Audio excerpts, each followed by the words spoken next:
বন্ধুরা, আজকে পালং শাক, বেগুন, আলু, মূলো আর বড়ি দিয়ে এটা একটা নিরামিষ তরকারি বানাবো। কড়াই আমার গরম হয়ে গেছে, এখন আমি তেল দিয়ে দিচ্ছি।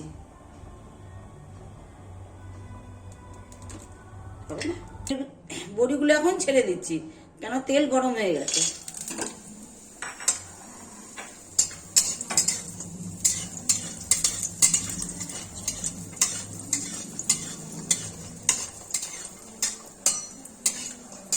এগুলো মুগ ডালের বড়ি।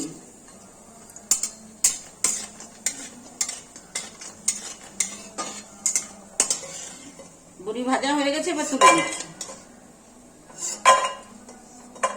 কাঁচা শুকনো লঙ্কা দিয়ে দিচ্ছি, দুটো তেজপাতা দিয়ে দিচ্ছি,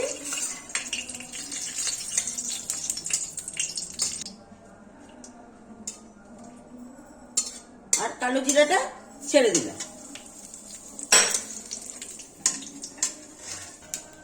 একটু 2-4 কোয়া রসুন থেঁচো করে দিয়ে দিলাম।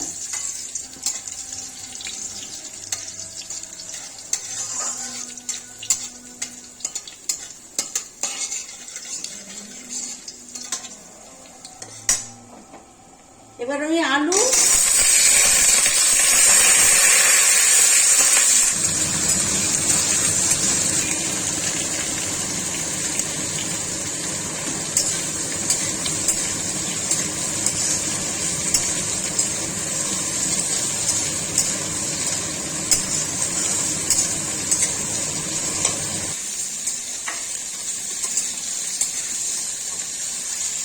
চামচ লবণ দিয়ে দিচ্ছি, হলুদ দিয়ে দিলাম অল্প করে,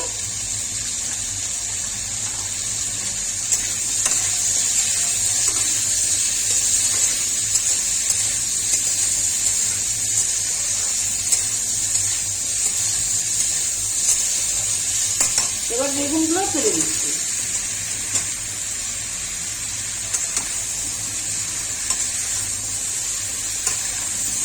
এগুলো সব কাটানি বেগুন হচ্ছে, বোটার মাথায় ছোট ছোট কাটা থাকে।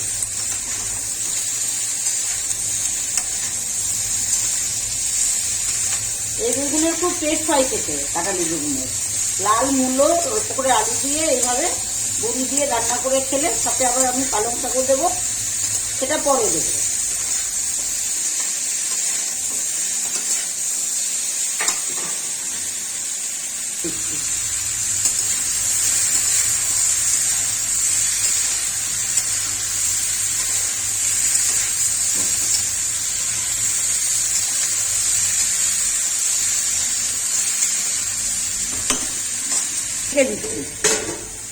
হ্যালো বন্ধুরা, এই যে এটা জিরে বাটা, এটা হচ্ছে লঙ্কা গুঁড়ো, এটাও জিরের গুঁড়ো, আর এটা হচ্ছে আদা বাটা, মানে আদাটাকে গ্রেট করে নিয়েছি।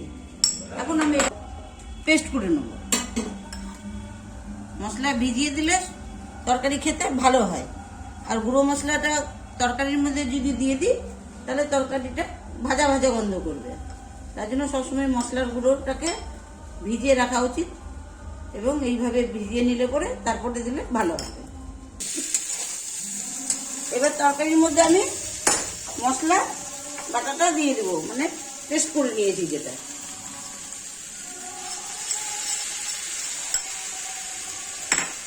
দিয়ে দিচ্ছি। এটা আমি এখন একটু ভালো করে মশলা দিয়ে সবজিটাকে ভালো করে ভেজে নেব।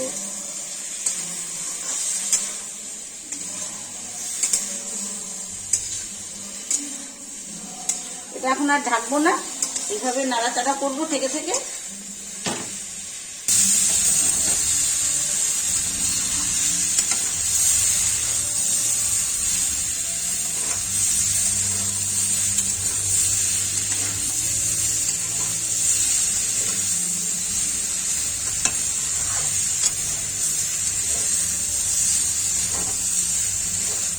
এবার সুন্দর করে ভাজা হয়ে গেছে, আমি গ্যাসটাকে একটু কম করে দিলাম, সামান্য একটু জলে দিয়ে দিই ফোয়ারা।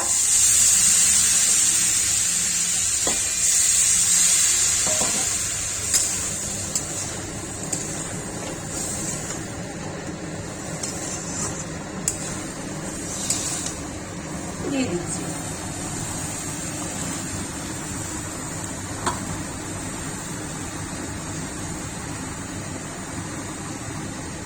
দেখতে অনেকগুলি রাখছে, কিন্তু ঢেকে দেওয়ার পরে সামান্য একটু হয়ে যাবে।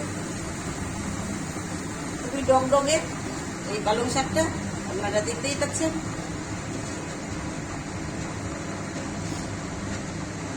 আমি হাফ চামচ লবণ এবার ওপর থেকে অল্প করে ছড়িয়ে দিচ্ছি, জল ফোয়ারা দিয়ে দিচ্ছি, দিয়ে এখন আমি এটাকে একটু ঢেকে দেবো, নরম হয়ে আসবে, তারপরে পাল্টে দেবো।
সবজি ছিল, আর এক কড়াই নেই, দেখতেই এক কড়াই।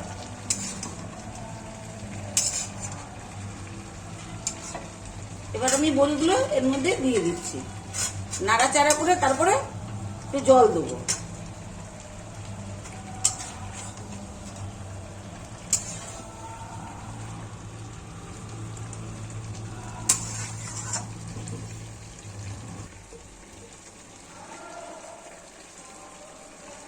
এখন অল্প করে জল দিয়ে দিচ্ছি।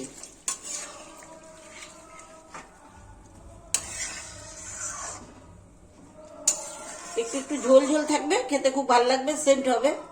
বড়ি দিয়েছি, পালং শাক দিয়েছি, মূলো দিয়েছি, আলু দিয়েছি, বেগুন দিয়েছি, যার জন্য সবজিটা খেতে খুবই ভালো লাগবে। এরকম ঝোল ঝোল তরকারি খেতে ভালো লাগে, আর এখন শীতের দিন তো আরো ভালো লাগে। যেটা অসময়ে পালং শাক পাওয়া যায় সেটা তেতো হয়, এই পালং শাকটা এখন তেতো হবে না।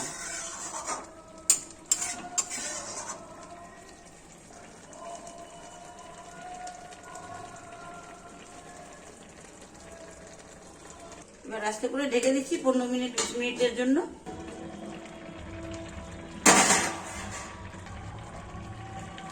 হ্যালো বন্ধুরা, এবার দেখুন সবজিটাকে কি সুন্দর হয়েছে দেখতে। যদি দেখতে ভালো হয়েছে অর্থাৎ খেতে অবশ্যই ভালো হবে।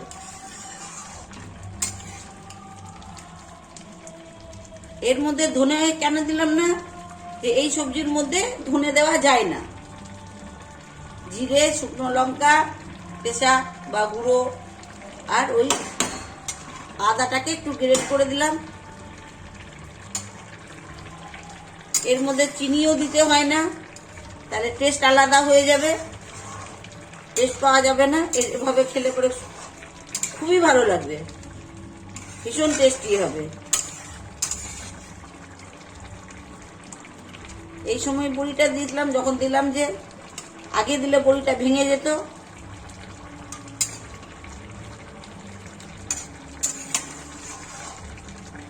সামান্য একটু কম করবো, একটুখানির জন্য ডেকে দিচ্ছি। এবার ফাইনাল তরকারিটা আমার হয়ে গেছে, এবার আমি নামিয়ে দেব, গ্যাসটা অফ করে দিচ্ছি।